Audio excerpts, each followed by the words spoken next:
తాడిపత్రికి కేతిరెడ్డి పెద్దారెడ్డి చేరుకున్నారు. 15 నెలల తర్వాత ఇంటికి కేతిరెడ్డి పెద్దారెడ్డి వెళ్లారు. ఇక సుప్రీంకోర్టు ఆదేశాలతో తాడిపత్రిలో అడుగుపెట్టారు. మరోవైపు తాడిపత్రిలో పోలీసులు అప్రమత్తమయ్యారు. ఎలాంటి అవాంఛనీయ ఘటనలు జరగకుండా చర్యలు తీసుకుంటున్నారు. ఇక ఈ సందర్భంగా 15 మాసాల తర్వాత తాడిపత్రికి రావడం ఆనందంగా ఉందని మాజీ ఎమ్మెల్యే కేతిరెడ్డి పెద్దారెడ్డి అన్నారు. తాడిపత్రి ప్రజల సమస్యలను తెలుసుకుని వాటిని పరిష్కరించేందుకు కృషి చేస్తానన్నారు. గత 15 నెలల్లో తమ పార్టీ శ్రేణులపై అనేక దాడులు జరిగాయని, వారి ఇంటికి వెళ్లి ఓదార్చే కార్యక్రమం నిర్వహిస్తామని కేతిరెడ్డి పెద్దారెడ్డి తెలిపారు.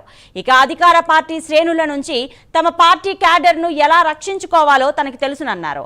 ఇక ప్రభుత్వ పథకాలపై త్వరలోనే పోరాటం చేస్తామని ఆయన హెచ్చరించారు. నేను ఇక్కడ ఎలాంటి అవాంఛనీయ సంఘటనలు జరగకుండా మా కార్యకర్తల నాయకులకు కూడా భరోసా ఇవ్వడం కూడా జరిగింది. మేమైతే పోలీసు అధికారులకు పూర్తి సహకరిస్తాం.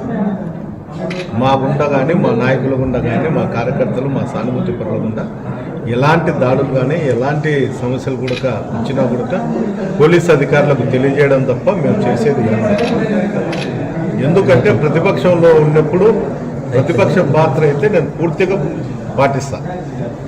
ఏంటంటే ఎక్కడ దౌర్జన్యాలు జరిగినా ప్రభుత్వం ఈ స్కీముల పైన కానీ, ఈ చంద్రబాబు రీకాలు కానీ ప్రతి గ్రామంలో తిరిగి ప్రతి ఒక్కరితో కూడా గతంలో నేను ఎమ్మెల్యేగా ఉన్నప్పుడు ఏ విధంగా తిరిగి ప్రతి ఇంట్లో కూడా నేను మాట్లాడడం జరిగిందో అదే విధంగా మళ్ళీ తిరిగి కూడా చేస్తాను. ఇప్పుడు కొంతమంది నన్ను కింద వచ్చేటప్పుడు కూడా కరిగినారు. మున్సిపాలిటీలో ఈ డ్రైనేజీలు చెత్త పైన నేను ఇంకా చూడలేదు.